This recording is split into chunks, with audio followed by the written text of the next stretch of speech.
I have come here to chew bubblegum and kick ass. And I'm all out of bubblegum.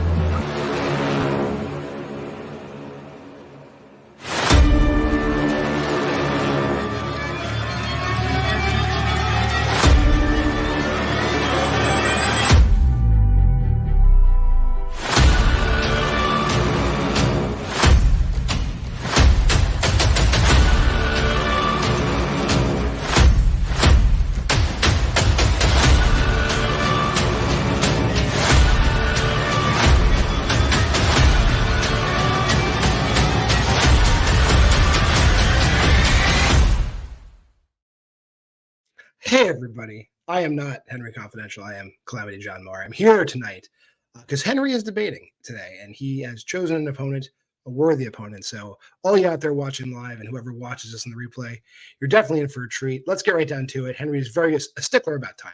So I'm going to introduce your opponents today. And he wanted to come in first. Mr. Amaru Moses, how are you doing tonight, sir? How are you feeling about Henry? I'm good.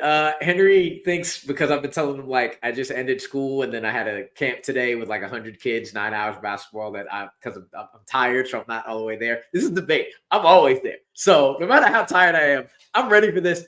I'm excited. I have gone into debate the last couple of years a lot more fluid and fun and not like uber prepped. And I love doing that as well because it makes me think on the fly. So I'm excited to get back into it, especially against Henry because it's always close with us too.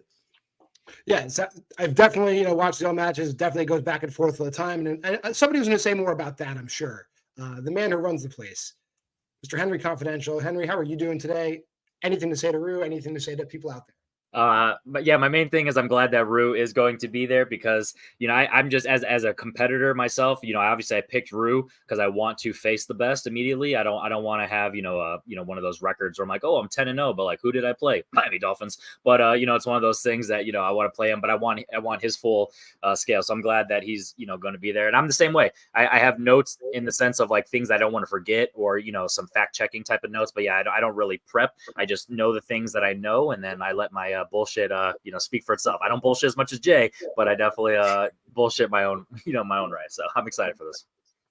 Well, you guys know how this works. You're both veterans of this scene. We do have 3 judges here today. I will judge backstage. Brian Michaels, Chadwick Webb are also here, expert judges, to make sure we give you guys a fair, impartial decision.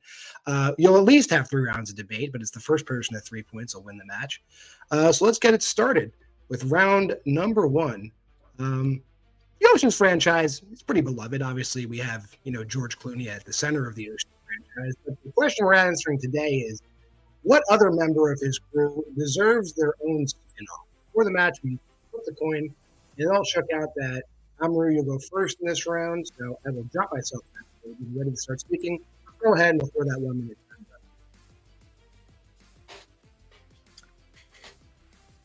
Oceans has a bunch of amazing characters that as an ensemble work really, really well together. But if you're going to get a spinoff, you need one of the characters who actually can lead, who actually has an interesting story. And for me, that is none other than Basher. First and foremost, Don Cheadle in anything is absolutely amazing. Secondly, him doing that. Some people like the accent, some people don't. And then going into other accents as we've seen in 13, let you know he's going to be a really intriguing actor, really intriguing character. But on top of that, not only can you get into heists, but you can get into other aspects of crime after Oceans, after having the money, or even go to a prequel. I personally want to see where he goes afterwards to see what is he going to do in terms of all of his explosive skills, all of his heist skills, all of the start of getting into different costume skills. And the fact that the first time we ever saw him, he was the leader of his own crew shows that his spinoff can follow what Oceans is doing or go into a new realm and be fun as hell either way.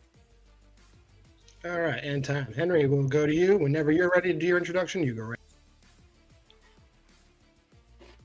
So honestly, whenever you think of just spinoffs in general, you got to think of what really brings to the table, what's bringing butts in seats. And if it's not a primary character, in this case, neither of us picked a character that's like at the forefront of this crew. They're definitely highlights in the side, but they're not the forefront. So you got to think of what is going to be the best story. And I'm going with Frank, Bernie Mac's character.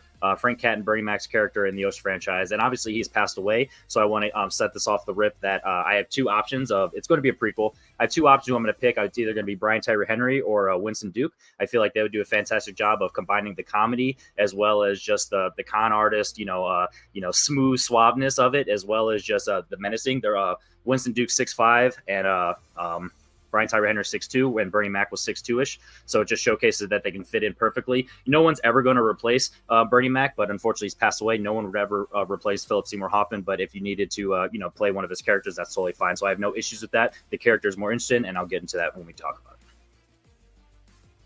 it. All right, guys. Good opening. We're going to go into our 5-minute open debate portion. I'll keep time backstage. When a minute's remaining, I'll throw it up on screen. And we'll start when the first one of you starts talking. You said it.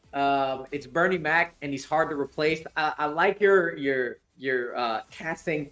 However, that's always going to be first and foremost on everybody's mind. So that's not my main argument against it, but that is something you have to think about. Bernie Mac is always going to be there, and no matter how great you are, you do not live up to Bernie Mac. But more so, why Frank, even though I love him, is not the character to choose. He is the hype man. He is the guy who fits a crew. He is your side piece. He is not the lead. He is not the guy to run the show. He is always best holding somebody else up. Frank Catton as a character. So I want to start off by saying, obviously, no one can ever replace Bernie Mac, but also no one really thought that anyone could replace Gene Wilder as Willy Wonka, and Timothy Chalamet did that perfectly. So if you have a character you have an actor that can embody a character and doesn't have to be an exact, mimic of them, then it showcases that it's possible and you can tell their own story. And what I'm going to do with my Frank story is it's going to be kind of like a Better Call Saul concept. I don't want to go into specifics of that because that's a TV show, but it just showcases that you can have a prequel version of a character and you can build up to what they were in their past. And guess what? When we first are introduced him in Ocean 11, he goes by Ramon because he's trying to go by a secret identity. So that's just a kind of fun little insight of who he is as a character. And guess what? There are more films about con men and more films about the underlying moments of the con artists than the explosives type. The explosives are definitely the side characters. If you can't have a full movie about explosives. So here's the deal. One, you chose the character in Wonka, who the character is so far out there, anybody can embody them. Again, Frank Catton is the guy who's at the table. He's the side character. You don't do much more. You don't see much more of him than the guy who's in the casino. Of course, his name is Ramon. He's a felon. He can't do anything under the name Frank Catton. You're talking about explosive guy doesn't do much. You're forgetting that Basher is more than an explosive guy. Again, he ran the heist crew when we first originally saw him. He was the head guy who planned. Then, because explosives is his specialty, he went into that part. But you saw in 3 different movies, there's so many different aspects of explosives and that kind of thing. He also was the one who had to deal with drill. On top of that, in 13, he played Fender Rhodes. He wanted to get into the con man, the things that Saul was doing. And you can see you can expound farther than that. And his character has so many places you can go after Oceans because you've seen the different aspects that he has. We did not see that with Frank. And I don't want to know the small little things that got him into that small side character piece to get him to just be Danny Oceanside. Yeah, but like what you're saying, Basher's character was getting into the con man aspect, whereas explosives were especially to start off. Whereas Frank, he was always the con man, so you can really get the underlines of what made him be, so quote unquote small scale when we got in the Ocean's film, and that's kind of the point. Like I said, with the Better Call Saul, aspect of it, Saul in Breaking Bad, he was definitely a side character, and everyone's like, oh my god, I don't know if he's going to be a lead a whole 6 season television show, but he did. And then, like I said, when you got Brian Tyree Henry, he showed how much charisma he has in Bullet Train. You have Winston Duke. He shows that he can go toe-to-toe with Lupita Nyong'o in Us, as well as just being in, the Black Panther franchise. So it just showcases that you can have one of those actors that can really step up and do justice and, combine the comedy as well as just the con man aspect of it. And once again, con man stories are more stories that you really prefer. That's why you're even saying like, hey, yes, you're right. Explosives are there, but we can really delve into the con man aspect. But we don't know if full sure at the peak that Don Cheadle can handle that, where we know that the character of Frank can do that. One of the best scenes in Ocean's 13 is when Basher becomes Fender Rhodes and says, pay me my money. You love seeing him do that because you have Don Cheadle as an actor who is just as funny, just as dramatic, just as dynamic as Winston Duke and Brian Tyree Henry, moving that forward. And the fact that he is not the expert at that, You want to see growth in a character, and being able to see him, one, become a lead, continue with the explosives, but also grow into the other aspects of what he's doing, makes for obstacles in whatever movie you want to do, makes for growth, makes for hilariousness and dramatic stakes that you're like, can he get through this? Whereas Frank, we know where Frank is going to end, and we know Frank doesn't end at a very big spot. He just goes into his little place where he is helping everybody else and is never his own. But you got to think about it. If a character like Frank is so valuable to Danny Ocean that he's willing to be recruited at that small scale level, that shows that he has a history that really backs up his resume, showcase it. And like you said, everything with Basher's character, if we're leading into the whole con artist aspect of his film, which you said you're going to go into, his singular film, then you're really putting the explosives to the side. So now you're kind of not really having the consistency of the character that you want. Whereas with Frank, you're going to have that consistent character, and you're going to have the build up and the backstory and everything that you love from that character. All right, great open conversation, fellas. We're going to go into our closings. Again, we'll start with Amaru again. And once you start talking, I'll start that. 1 minute, right? Yeah, and then, you're starting. Gotcha. Henry keeps wanting to put Basher in a box. If he's the leader, he can't do the explosive. If he's the con man, he can't be the leader. If he's the explosive, he can't do the con man. And you've seen in the entire trilogy that Basher is a jack of all trades and an expert in one thing that is a lot of different trades. So there's so much you can see him doing, him getting into. That's why, again, we started off seeing him as a leader. So we know he can go into every single aspect of that and go into all of those different parts of growth and obstacles and stakes and tasks that we want to see your character get into if you're doing a spinoff. When it gets to a prequel of Frank Catton, you are saying why he's so valuable. Yes, he is valuable, but he is valuable to your lead. He is valuable to your crew. He does not have many scenes on his own that he's doing his own thing, because that's where he landed. And I don't know how much I want to get into with somebody who isn't Bernie Mac, get into a place where he's growing into landing on the side. I don't think that's interesting. Basher is going to be interesting no matter where you go. Okay. Henry, you get the final minute whenever you're ready. So to kind of touch on your point of said that you don't want to see him fall into, the bottom tier by the end when we get into the Ocean's 11 film. But honestly, that's what you want when you're following a con man. You don't want to glorify them. That's the whole reason that Goodfellas ends in tragedy of the reality of them going to court and snitching, Wolf of Wall Street, et cetera, et cetera. And speaking of Scorsese movies, this whole type of story can imagine the movie Casino, but from all the underlying dealings of it, all the aspects of under the table, all the dealings and stuff, and how much drama you can have in that, as well as the mix with the comedy, the tension that you can have in that. Like I said, everything that you're going with Basher is you're not going to be able to be consistent with the explosives as well as the con man stuff, because he's not an expert at the con man. So all the time that he's trying to perfect his craft as a newly formed established con man, he's putting aside his explosiveness. When you have Frank Catton's character, you have something that you've already built. Like I said, if you're going to have the trust and the respect of Danny Ocean to be involved in your crew and to have the responsibility to get the vans and all that stuff that he did in that you really need to have that backstory of why. Oh, they started the timer again. I was like, wait, no, you don't get more time. That thing just resets if I don't knock it off right away. But I got to give you guys the full minute. All right, judges are backstage. I'll bring the judges in. They can just give me a thumbs up when they're ready, and I'll put us in the order I want to say. So I'll bring you guys down here. That's a good order. Sorry, I did that. Yeah. Oh, okay. Whenever you guys are ready, just give me a thumbs up and briefly say who you voted for. And Brian's ready. Chad, you ready? No, hold on a sec. Okay. That's a good start. I love that. At least if not was completely easy. Mm-mm.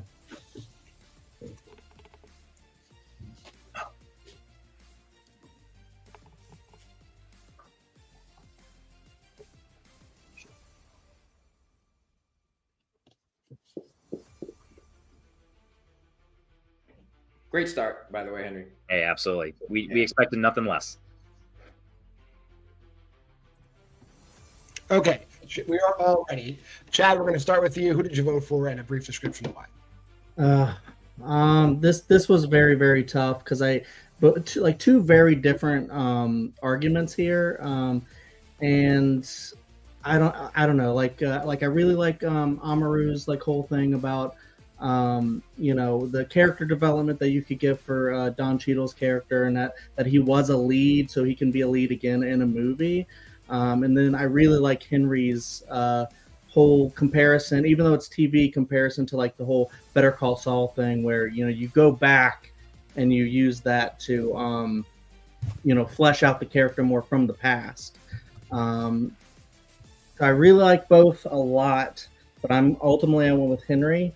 Just the reason being is that I really liked that concept, and I also really liked the casting that he did. I think either of those actors would work well, and it would be a really fun watch. So you don't like Don Cheadle?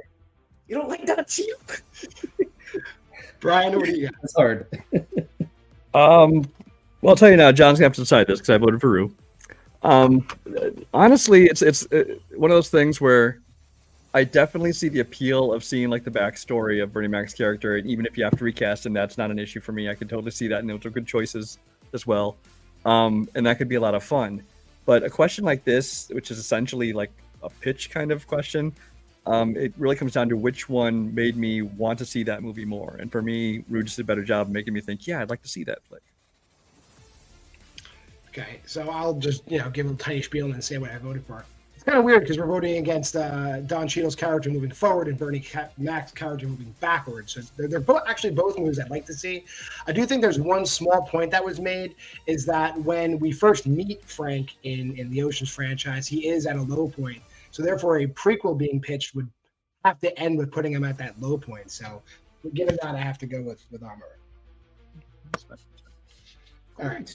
That being said, let me drop the other judges backstage, and we'll go to round number 2.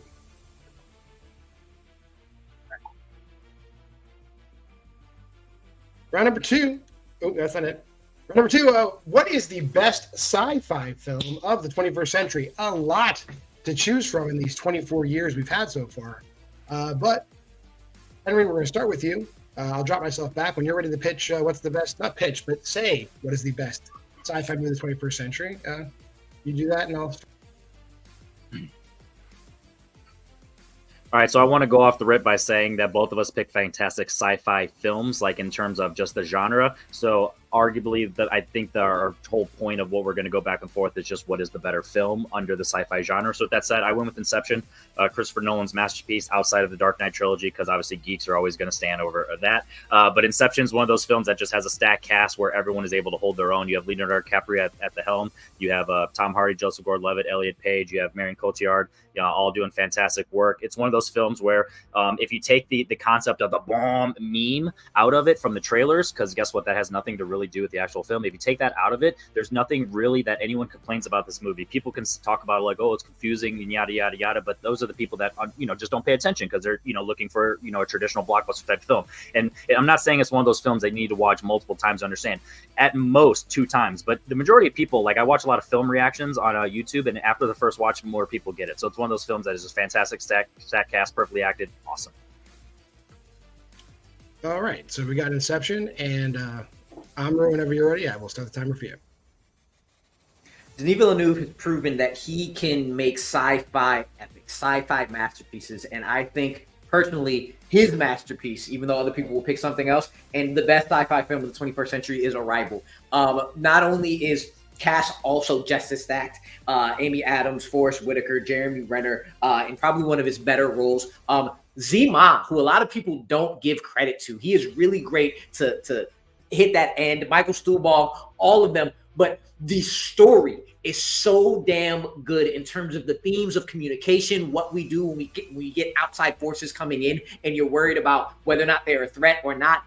And that doesn't even get into the timey-wimey space travel, all of that is so well put together that makes you so intrigued at the end. Everything about Arrival, from its cast, its characters, its story, its themes, everything comes together in a movie that sticks with you way farther than at the end of the film. All right. So we got Arrival versus Inception, 5-minute open debate whenever one of you starts talking. All right, so obviously we both picked two films that have a little bit of complicated plot lines that can get dense, so that's kind of a wash there. So we're just going to go and talk about the benefits of it. Inception is one of those films that, regardless of the mood that you're in, if you just want to go in for a blockbuster action film, you have that. If you want to go for a mind-bending sci-fi film, you have that. If you just want to go for an acting masterpiece across the board, you have that. Christopher Nolan is at his peak in direction. It's fantastic. It's one of the most well-paced 2.5-hour movies that you'll ever see in your lifetime. By the time the end of it, you're not more shocked of the twist ending or like the cliffhanger type of ending. You're more shocked the fact that, oh my god, it's over, because it's flown by. It's fantastic. And unfortunately, I just can't say that about Arrival. It's actually shorter than Inception, but feels 10 times longer. It's not as well paced. And you talked about Denis Villeneuve in his other films. He definitely expands his craft more and his pacing better with longer films that don't feel as long later in his career. See, the thing about the pace here, it's not as fast paced as Inception, but it is extremely well paced. Because of everything that Arrival gets into, all of the themes of morality of what happens when you have a sick relative, everything about time travel, all the deep thoughts about communication and how that opens worlds to different cultures and different species, everything war related, all of that needed time, and being able to go from one to the next, and that's in a story that doesn't feel like a broken up. It feels like it's woven into a very thought-provoking, very intriguing, and a very ramped up story as you get further along, makes it so damn interesting, and you are so in it from the slower beginning up until the fast-paced end. Here's the difference, though, with Arrival and Inception, because the cast are stacked, the acting is all great, all the sci-fi stuff is amazing. Your characters in Inception are ones that if you don't like the movie, you don't care about. You don't care about at all. That everybody is cold. Everybody is calculating. Everybody is as technical as the technical marvel that is Inception. And it works unless you don't care. And that's what makes it worse, because you care about everybody in Arrival because of all the themes they explore and the great acting and all the technical marvels you get in that film. So I'll be able to quickly just defend that real quickly. The only character that quote unquote might be a little bit cold is Joseph Gordon-Levitt's character, because he's the one that's all about business. He's uptight, and they actually mention that throughout the script. You have Elliot Page's character, who gets brought in, and they're the type of person that they're bright-eyed and they want to learn. They literally stepped away once they were afraid of being a part of that, and then they couldn't help but get invested into the world. You have Dom's character, who's I won't even get into Dom characters. He's more in depth. You have Tom Hardy's character, where he's just so funny and quippy and has that stuff. You're already, just from those three side characters, you have three different personalities in that. And then you have the main characters of Dom and Maul, and just their dynamic of what they're presenting, as well as your main villain, quote unquote villain, of Cillian Murphy's character, who's by the end you're crying for him, even though he's the character that we're trying to incept into the mind of, but you're emotionally invested in your antagonist, and that just showcases the full scale of this. Whereas in yours, you have Jeremy Renner character, aside from him being a nerd in liking science, you don't really know anything about him, you don't care. Everything, even with Amy Adams' character, talk about cold, she's literally one note the entire film until the ending, and guess what? That's one of the most cheap emotional hits at the end of the movie, because it's all spoiler alert for Arrival. It's all about her daughter from the future that she hasn't even had yet, that we don't even have any emotions to. Literally in the film, she says a line, "Who is this girl?" Whereas Dom's character, the whole mission is to get back to his kids, and throughout the story you're learning the backstory and the what happened between him and his wife and why he can't be with his kids, and you're building to a goal, as well as, like I said, with Fisher, Cillian Murphy's character, and his closure with his father, albeit real or fake, Inception, but that's kind of the point. You're emotionally invested. Yours, it's cheap. Here's the thing. They want to create that emotional connection, but everybody is basically a business partner in this. Either a business partner between Saito and Eames and Arthur and Dom. They're all business partners together. So everything comes off as quippy. Everything comes off as a little sarcastic and jabby, but no actual connections come through. And the biggest part that is an actual connection between Dom and Maul, they already said it. Maul is a fraction of what the actual Maul is in real life, so you don't even capture that fullness in her.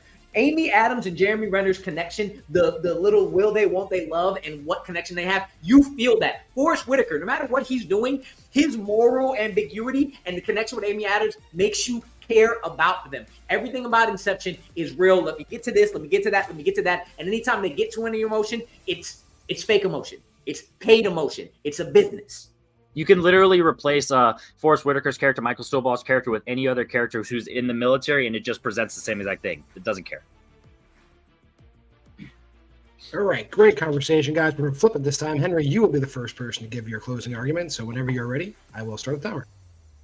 All right, so when you have Inception, you have Arrival, you're talking about the sci-fi, the bendy stuff, wash. When you have just the overall technical filmmaking, wash. When you have the acting, wash. We can all agree on that. But the difference is the actual storyline and just the pacing of the films. Inception is a better, well-paced, more rewatchable film, so you're more likely to go ahead and put that on. Point Inception. When you actually have the character buildup and the story, that's everything with Inception. Like I said, you can literally replace all the military people, China and stuff. Obviously, shout out for you for name dropping, the Chinese general. But other than that, no one else is really going to have that attachment to them. There's the actual concept of the story with the daughter by the end. Once again, it's who is this little girl? Everything with Inception is building up. You're talking about how you have all these clips, but guess what? I would rather rewatch Inception with this crew than I would want to rewatch Ocean's 11, because Ocean's 11 is very dry because you don't really know their backstories. You just have their personalities. Whereas Inception, you're having the backstories and the personalities. You saw all this stuff with them all. Guess what? When someone passed away, it's literally going to be a fragment. That's kind of how that works in real life, and just a memory. And guess what? This memory is visually shown, so it's even more profound. Whenever you're ready, give us the last statement of this round.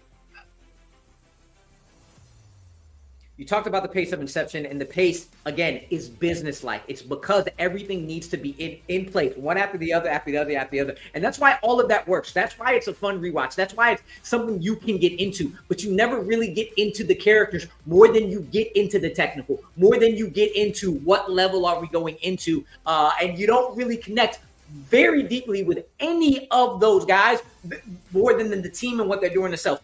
When it comes to Arrival, what helps them and helps you get into the characters is how many themes and how many moral quandaries and how many emotional stakes are stuck in there. You're wondering about the girl, you know about the cancer, you worry about their love relationship. Nobody replaces Forrest Whitaker. No matter what they're doing, Forrest Whitaker is one of one. And again, they slowly build up all the things you think about in terms of how important communication is, how important morality is, how important everything is to get to that then business-like pace of the end that hits you in the heart all the way from the slow start to the very fast-paced finish. All right. So great round, gentlemen. I like both these movies. That's good. I'll just wait for both guys to give thumbs up backstage before I bring them in, and I'll just continue to heap compliments on you guys for a great debate round. Seeing, give me a thumbs up, guys, if you're ready to be brought in. All right, I got thumbs up. All right, fantastic. All right, so Chad went first that round, so I'll put him here. Brian, we'll start with you now. Who did you vote for and why? It's funny because I had this exact same debate 3 years ago in Fan Zone, and we picked these exact same two movies. I think it was best sci-fi of the 2010s, but these are the two we picked. I won't tell you which one I picked. I think that, obviously, I think they're both great choices. As I said then, I'll say it again now. I think there was a lot. This kind of question comes down to best sci-fi movie of the 21st century. Is it the best movie that happens to be a sci-fi movie, or is it the best, sci-fi movie? Like, it's more about the sci-fi themes, things like that. So I think both of them kind of took, similar approaches to it. I do think that Rue got a little bogged down in, talking about one being, characters about business and being quippy versus connection and emotion, which I think that makes them very different movies. I don't think it makes one better than the other. So that didn't really do a whole lot for me. In the end, I actually did vote for Henry. I just think that he did a better job of telling me, making it sound like something that I would enjoy more, something that's more rewatchable. I liked how he hit upon how Amy Adams' character, was kind of one note until the end when they kind of added that emotional twist at the end, which was a good ending. But again, up until then, they kind of flat. He just convinced me.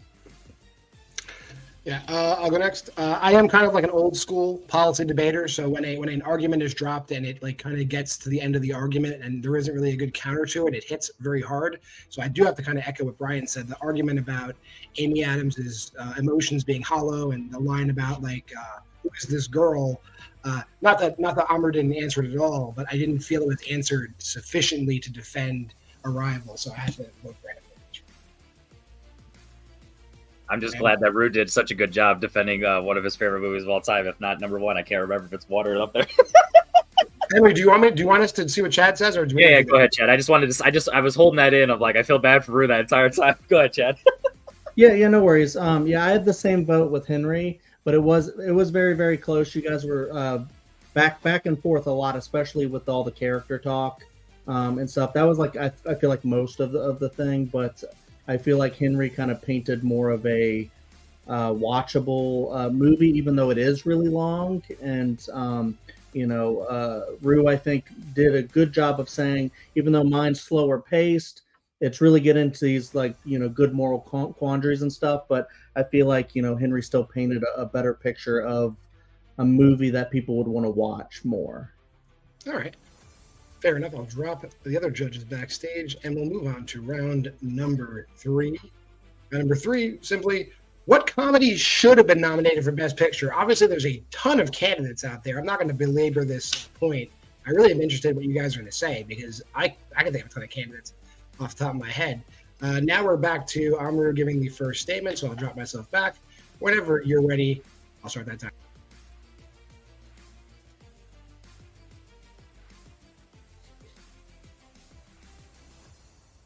One of the greatest comedies of all time, as proven by the Oscars nominating and giving the probably one of the most surprising wins ever to Marissa Tomei that year, is My Cousin Vinny. My Cousin Vinny takes a concept and could have been just a disaster of a film, but makes one of the most iconic characters, one of the most iconic side characters, one of the most iconic court scenes and courtroom dramas that is absolutely hilarious, that has you intrigued the entire time, that has you hanging at every word of Joe Pesci's Vinny the entire time. You, from start to finish, the conundrum of miscommunications and quandaries and just fun situations that is so well put together, so tightly written, so absolutely hilarious that, again, the supporting actors got nominated. They knew about the movie. My Cousin Vinny should have been nominated for Best Picture,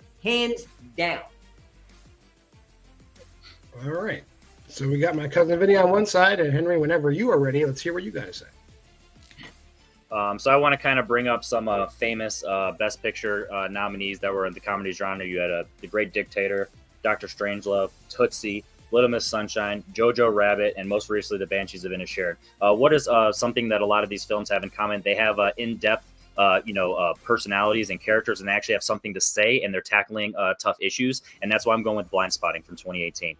This is a film that is arguably one of just the best films of all time, and it's definitely mad underrated and mad underseen. Not mad underrated, it's just mad underseen. And that's kind of my point of why I'm going to argue of why it should have been nominated, because if it was seen, it would have been nominated. The opposite of My Cousin Vinny is just this wasn't on the radar. And my knock on My Cousin Vinny is the fact that it was on the Oscars radar. It had a lot of buzz, a lot of awards throughout that year, but guess what? It was all just from Marissa Tomei and a little bit for the screenplay, because that screenplay is better than the actual film. Whereas Blind Spotting, the screenplay, the acting, and actually has something to say, especially in 2018, which I'll go into details more why in a second. All right. We're going to get into that 5-minute open discussion, and I'll start the timer 4 minutes into the discussion, whenever one of you guys starts talking. There are a whole lot of movies that go into depth and aren't really straight up comedies and kind of hinge on that dramatic aspect or something to hold on to, similar to Black Klansman, which was nominated the same year. So, of course, Blind Spotting wasn't getting nominated that year. My Cousin Vinny is the straight up comedy that the screenplay is what makes the movie so damn good, because everybody is actually acting that their ass off in that. You don't see comedies get nominated because the Oscars are snobbish. They don't like that. And there's not a more memorable comedy that I can think of in the last 30-some years than My Cousin Vinny. You had The Crying Game and Howard's End and Son of a One-End, which already stole something from that damn year. I don't care about those movies. I care about My Cousin Vinny. And that is one of the pinpoint films that truly needs to show that comedies deserve that Best Picture nomination, and Oscars cannot be as that snobbish anymore.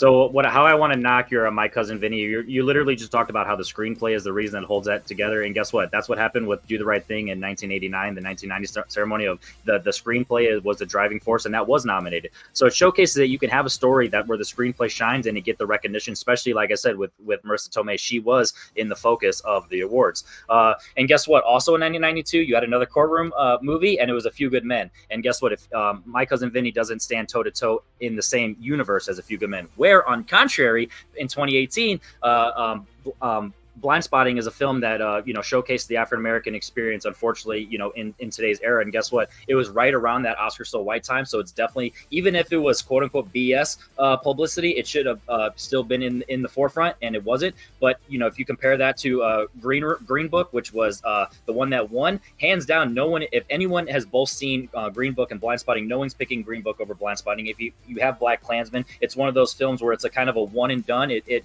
while it's interesting the first time you watch it, but doesn't really stick with you. Whereas everything that you have with Blind Spotting, it's one of those films where it really just hammers home the gentrification of Oakland. It hammers home the concept of police brutality, police shootings. It hammers home PTSD of witnessing something like that. In Daveed Diggs' character, it has a relationship status, friendships, and the core. It has everything that you want from a screenplay as well as just the filmmaking. Carlos Lopez Estrada does a fantastic job of directing this film and everything that you have in your film, as from a directorial standpoint of a film, it feels like a TV movie if you're looking at the actual technical aspect of it. So it doesn't have that screenplay, acting, sure. Best picture, absolutely not. Again, it's that screenplay. The screenplay holds it up, but with comedy, it's different than a drama where a screenplay of a comedy, everything about the direction, the acting, and everything you see on screen has to hit with timing. And no comedy does that like My Cousin Vinny. Every aspect of that film, from front to back, is memorable, hilarious, and completely different than A Few Good Men. And that's why it should be in there and be memorable. Whereas Blind Spotting, yes, Green Book is Green Book. But again, Black Klansman and Blind Spotting are a little bit more simpatico or whatever. But even more so than that, even more so, the reason why Blind Spotting probably didn't get into that best picture conversation is because of everything you just mentioned. It is a short film. And there are so many things you hit, from the gentrification, from the friendship, from the poetry it gets into and the spoken word, to the police brutality, to the white dude who actually lives in Oakland but has to prove that he's from Oakland.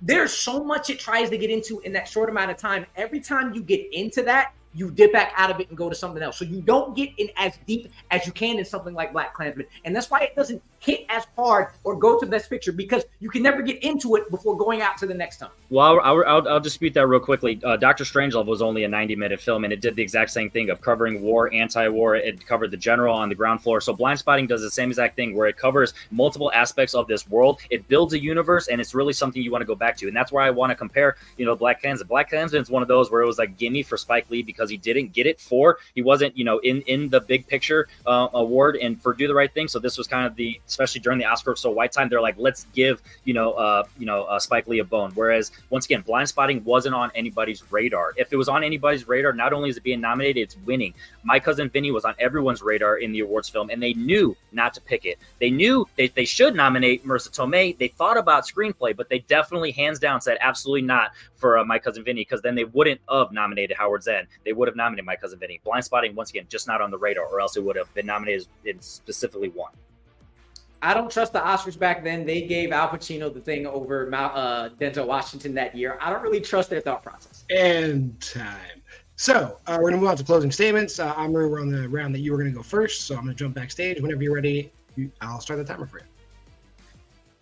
To hit on your Dr. Strangelove thing, Dr. Strangelove, while hitting all those topics, is a straight comedy the entire way through. What I'm talking about Blind Spotting is that it is a dramedy. It hits a whole bunch of things, but every time it goes into a new topic, it hits a new tone. You start getting into the friendship, start laughing, and then the shooting happens. And then you go from the shooting, getting that to the spoken word, and you're like, oh, okay, what's that? And then go from the spoken word into Rafael Casal trying to prove that he's from Oakland. It goes from one tone to the next to the next. So in that short amount of time, every time you start getting deeper into it, you get a whole Bay Area conversation about selling a boat that people don't understand. So you never get deep enough into it to really feel like it could be a Best Picture. While My Cousin Vinny, it has that tone overall that is straight hilarious, extremely well written, tightly delivered, acted beautifully, and they knew it should have been there, but at the time, they don't want to nominate movies like that.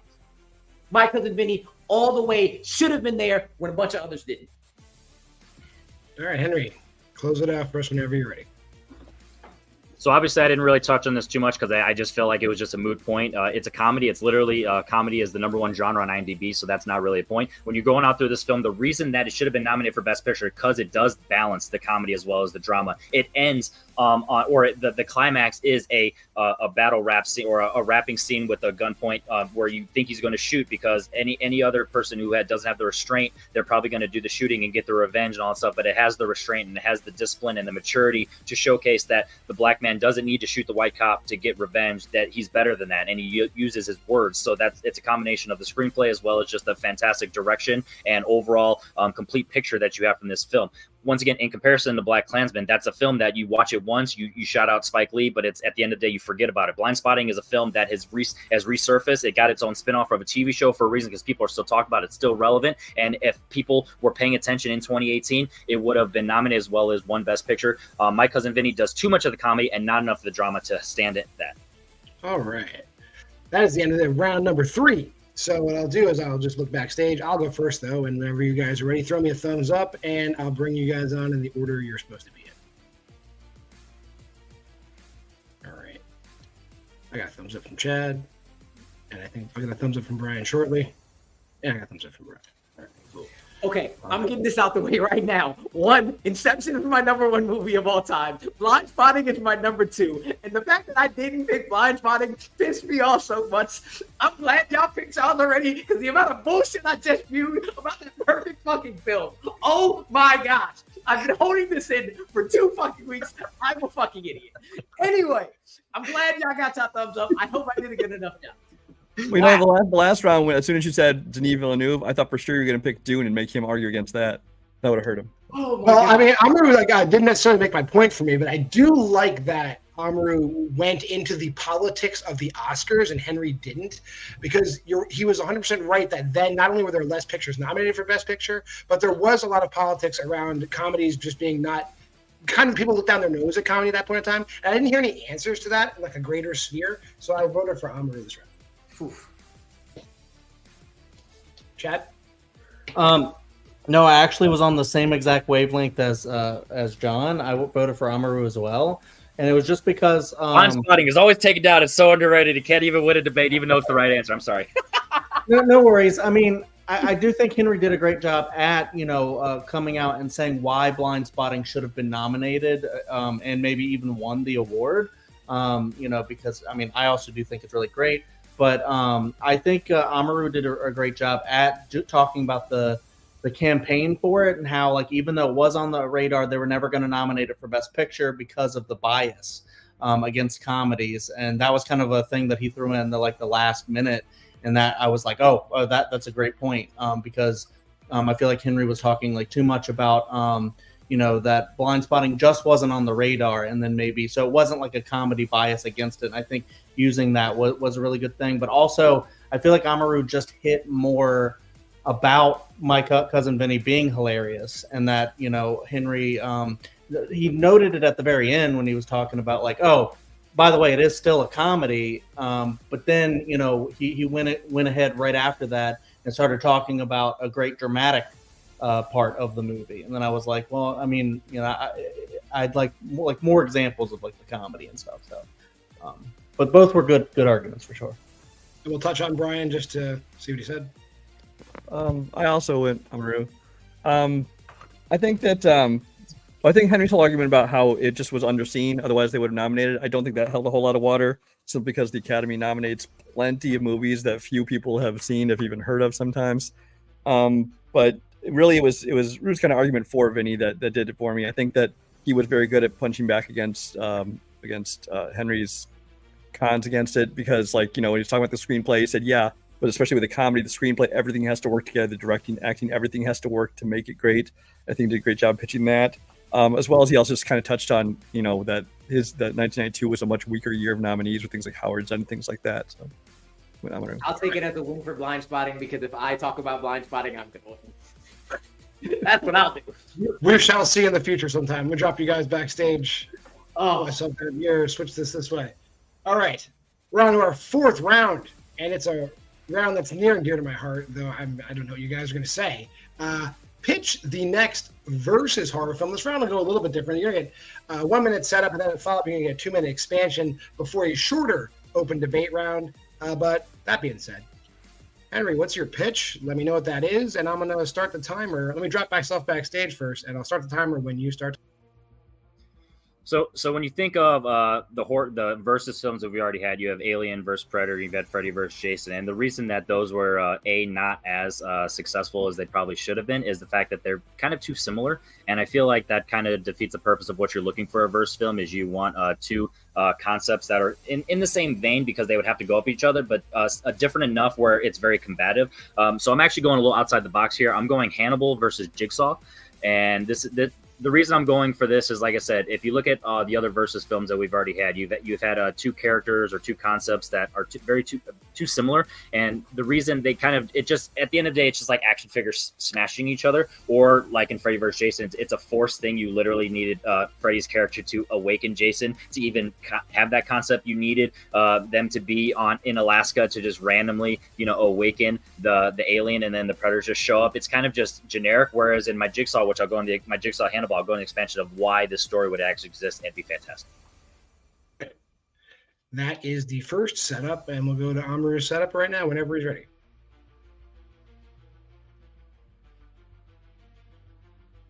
when you do these versus pits, I actually think you do need some kind of similarity. You need some kind of connection, something that would make two different characters come together and fight each other, or have some kind of competition with each other.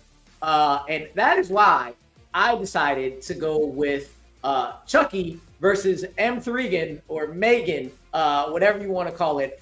I think that the two of them have such similar personalities and similar thought processes in some ways and not always, but there's going to be such a competition between the two of them. But also the fact that they're kind of like different versions of each other in different time frames. So you get old school versus new school. You get toy versus technology. You get the similarities, but enough differences that they're going to attack things in different ways that I really, really think a Chucky versus Megan will be a very hilarious and very entertaining time. Right. Like I said, something different about this round. We'll now go on to a 2-minute expansion period, going back to Henry again to expand on his idea to pitch it further. Tell us more about Jigsaw and Hannibal.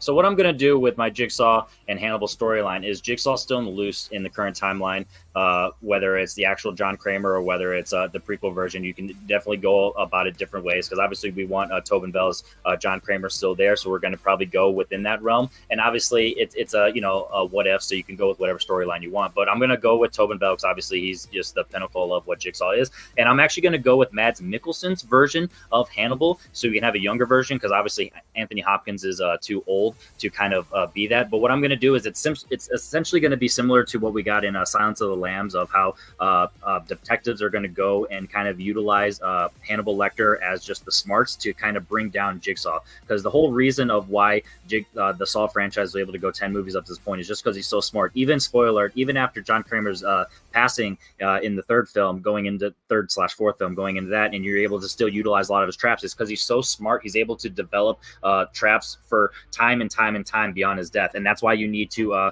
recruit Hannibal Lecter's character. The difference between you have what Megan and Chucky is that they're too similar. Because I'm gonna actually give you a softball here and give you the idea to use this in your 2 minutes. But are you going to use the AI version of the Chucky, or are you going to use the old doll version of the Chucky? If you use the AI version, guess what? No one liked that. It sucked. No one really cared about it. Sure, Mark Hamill as an actor is awesome, but no one really cared about the film or that character. And if you're using the doll, then it's not actually as similar as you think, and it doesn't really have a reason for why they're going to go up against each other. Hannibal Lecter and Jigsaw, like I said, you're going to utilize Hannibal Lecter's Mads Mikkelsen's Hannibal Lecter to use his suaveness, his charisma to get into the mind of Jigsaw. And guess what? No one's been able to do that up to this point, except for, spoiler alert, cancer, literally in the mind. But it's one of those where you need to utilize Hannibal Lecter to get in the mind of Jigsaw. And you have a fantastic story, and you have an actual chase film, and you actually have a plot instead of just two horror characters. Smash him. Not like that. horror characters smashing. Thanks for putting that in my head, Henry. We're going to go over to Amaru's expansion whenever he's ready. So I spoke about the competitive nature of both Megan and Chucky, and when I think of Chucky, I think of the doll. That's what I think of. Point blank period. Doll possessed by a serial killer, and they both. The thing I like about both Chucky and Megan is, one, they have a connection to a child, but they also think they're the best of the best at what they do. And my thought process of having this is that they're basically going after the same child. Megan is trying to protect her child. Chucky is trying to go after it. And what I want them to do is end up basically finding more hilarious, inventive, conniving, and just ruthless ways of kidnapping them back and forth until one of them is able to kill off the other. You got, and on top of that, you have the family also trying to go at them. So not only do you have a competition with one another in terms of how one of the dogs is trying to beat the other, but also how they're going to kill everybody trying to go after them at the same time. My question for yours is, you talked about Hannibal going into the mind of Jigsaw. I don't know what that means. I don't know what you're going to do. I can't think of an aspect of Hannibal getting caught, and I don't know why they would interact. I want when I get with these mashups, one thing about Freddy versus Jason, you said that they're too similar, that's why it doesn't work. No, they don't work because they're horribly made. But at least Freddy versus Jason is hilarious and considered a franchise best for both because they leaned into what they do well. They're over the top, the kills are ridiculous, and they're absolutely hilarious. That is what I want with Chucky and Megan, and basically absolutely balls to the wall, absolutely hilarious pass off of this child, one to the next, as everybody is trying to rescue them and them going at each other. I think it's something that can be, again, outrageous, outlandish, and it is exactly what I want from those two characters. Like I said, at third, since we did a pitch round, it's a slightly shorter open debate. You're going to get 4 minutes from the time one of you starts talking. So I'll drop myself back, and whoever wants to start can start. So to kind of educate you a little bit, both the stories of Manhunter and Silence of the Lambs showcases Hannibal Lecter in prison and utilizing the relationship between him and just whatever officer you want, whether it's a Graham or you have Clarice Starling in Silence of the Lambs. So it just showcases you already have that mental, showcase of the intelligence as well as just the trust, albeit kind of forced from the government. So whenever you have Jigsaw's character, he's on the move, he's continuously doing his thing, and you need to recruit Hannibal Lecter to kind of stop him. So that's an organic storyline that you're going to build. Unfortunately, with your Megan versus Chucky, they're too similar in the sense of you don't actually have a storyline. You're not going to have someone that you really are rooting for, because at the end of the day, both of them are evil and both of them are bad. So you're not really saving each other. Even if you're trying to save face and you have Megan quote unquote save, if she doesn't get her way, she's going to turn evil by the end. So then it just defeats the purpose of following her as a lead. And if you're going to have Chucky as your lead, you're not going to have that as a good one because he's evil himself. We don't root for Megan or Chucky. We go to laugh at Megan and Chucky. We go to see how evil they can be. And thank you, because that twist at the end, that's what I want. I want them, after going back and forth, after the chaos and of everybody trying to rescue that child and them fighting each other and them fighting the families and killing all them, at the end, the child being able to to try to get away from Megan and Megan flipping on it. That is actually what I want to see. I want them seeing them do what they do best. Why you go see those movies? You don't root for those characters. You root for how crazy and evil they're going to get. You were talking about similarities and whatever, right? And basically, you just pitched Silence of the Lambs again. So I'm just going to go ahead and see Silence of the Lambs just with Jigsaw. So, what I don't get is how you're going to get the seriousness of Hannibal, of a Mads Mikkelsen Hannibal, but then also do the horror porn of Jigsaw, and how those tones will actually mesh together. I don't know how that works. I think my tones work perfectly to have, again, what I want is a balls to wall good damn time.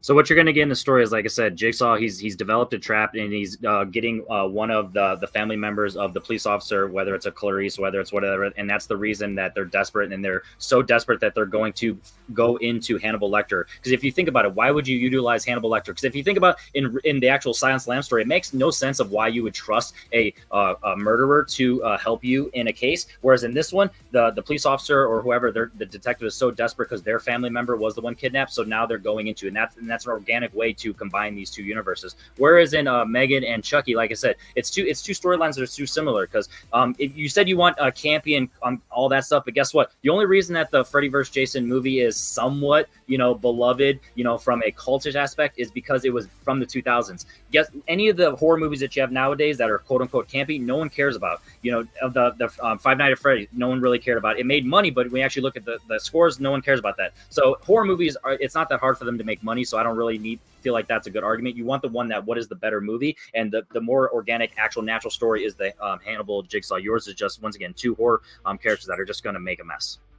You know who makes camp really, really good, really fun, and very, very enjoyable? Radio Silence. Ready or Not and Abigail are both campy as shit, but you get characters you love, you get outlandish villains, and you get them in a situation where you just want to be along for the ride.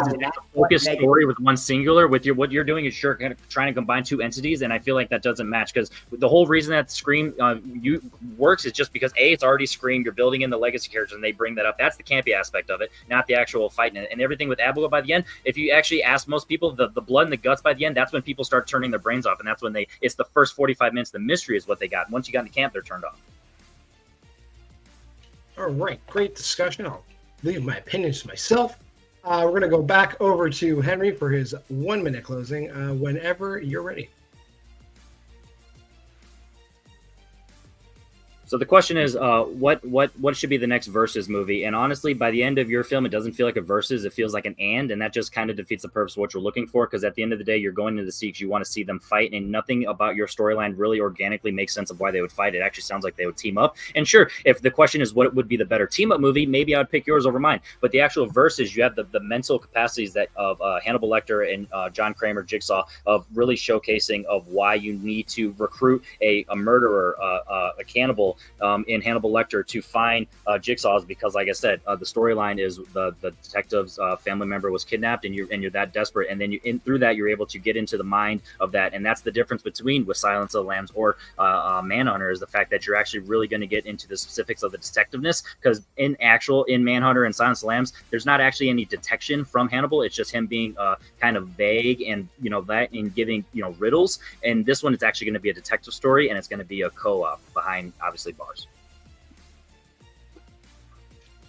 Final statement of the round, Amaru, whenever you're ready.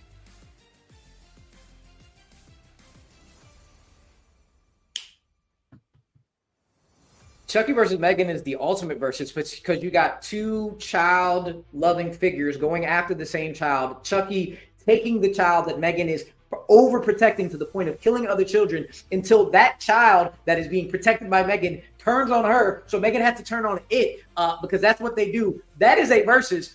Again, a hot potato of a child is something that I would love to see between those two. And again, I didn't mention Scream. I don't know Scream. What I do know is Ready or Not and Abigail between Radio Silence. And they, again, mix camp with great story, great script, and entertainment value on the 10th level. You mentioned all this stuff about how Jigsaw and would be a great mind for Hannibal Lecter to go into. But that sounds like Silence of the Lambs again.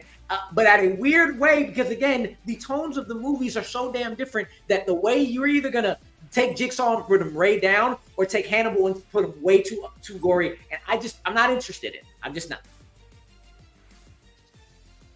That'll end the round. Whenever our judges backstage give me a thumbs up, I will bring them in and put them in the order I need them to be. All right, I got thumbs up from everybody.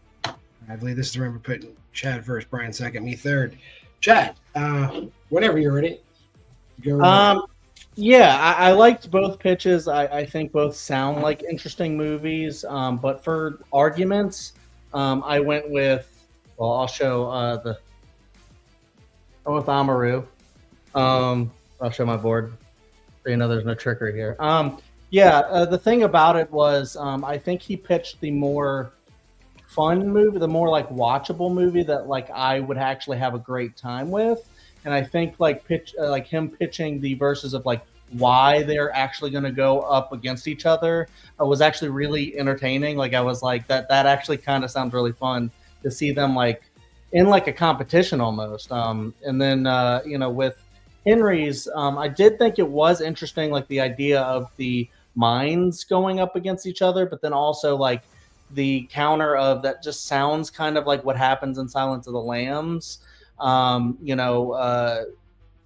Was a really good point, but then also the idea of bringing in the traps and stuff like that. I feel like Amaru did a great job at countering that with saying that it just seems like it's two tones that are going to clash rather than go well with each other. That like Megan and Chucky actually would go well together. All right, Brian. Yeah, I like when Henry was attacking the Chucky versus Megan. He was talking about how it feels like more of a team up and not a versus. But Rue had kind of already covered how one of them just wants to protect this girl, overprotect as he put it, versus the other one wants to kill it, and they get into a fight at the end. That's absolutely versus to me. Whereas though with Hannibal and Saw, I feel like his pitch was more combined universes maybe. But his wasn't so much a versus because it's like, Hannibal basically helping out the cops or whatever from behind bars. There's really no point where they're really versus. So yeah, I voted for Rue. All right, well, we know the conclusion of the match. I will say that, Henry, I hope you're happy because I didn't vote for you as the horror person. I went more along the lines of not what was said, because I think I would watch both movies just because I can't help myself but to watch both of these movies. But I kind of went by what neither of you said. I do think it's more like missed arguments here. I think Amaru missed more awesome arguments. Like, I think the argument that should have been said was like, well, if you're putting this as during the Saw 1 through 3, why wouldn't we already know who won? We know that Jigsaw wins because Jigsaw doesn't die. Whereas in the other universe, I like that movie, but I just feel like, too much. Rue left too much on the table for me to vote for him in this round, but it doesn't matter. Rue, you win. Congratulations. We'll drop the judges backstage and we'll go to some post-match interviews. Let me drop these guys back. I'm going to drop Rue back quickly. Oh, I didn't even talk to you first, Henry. Okay. Henry, I think every round was solid. Obviously, I'm a huge fan of that final round. Was there a round you did better in? Like, how do you feel overall? In your general? I think I did a really good job in the first one. Obviously, it showcased that it was a tough decision for the judges. I wasn't as confident. That was the only one I wasn't confident going into. Technically, the fourth one as well, just because of on paper, he had the better choice. So I definitely had an uphill battle. But I feel like I did a pretty good job of defending myself and making an argument in the first one. I'm shocked I lost the blind spotting my cousin Vinny, because I just feel like when the question is what comedy should be nominated, I feel like the comedy aspect is a given. So I didn't go with that approach, and unfortunately, that just didn't land with the judges. Obviously I would have pitched more of the comedy. I just feel like, let's just talk about the movie as a whole, and comedy is the genre. And that just, that's the comedy aspect's not why it's getting nominated. So why would I even talk about that point? And just, it's a comedy, you know what I mean? But, that was just a miss. And sometimes you just aren't on the same with the judges. Obviously Rue crushed it. He definitely, like you talked about in the pregame, even though mentally, he had a busy, last 2 weeks, he came to ball, and this was a battle, so it's not like he beat my ass despite the score being 3-1. So it definitely doesn't bother me none. But it's never fun losing. All right, we'll drop it back really quick. Talk to today's winner, Mr. Amaru Moses. Excellent job. Even though I voted against you in the last round, it was extremely close, and I could have gone either way. So I apologize. But how do you feel? I don't know horror. So me knowing 1 through 3 was never coming out of my mouth. So that was fine. You are 100% right on that. I'm really happy about this one. Again, Henry said it, 3-1.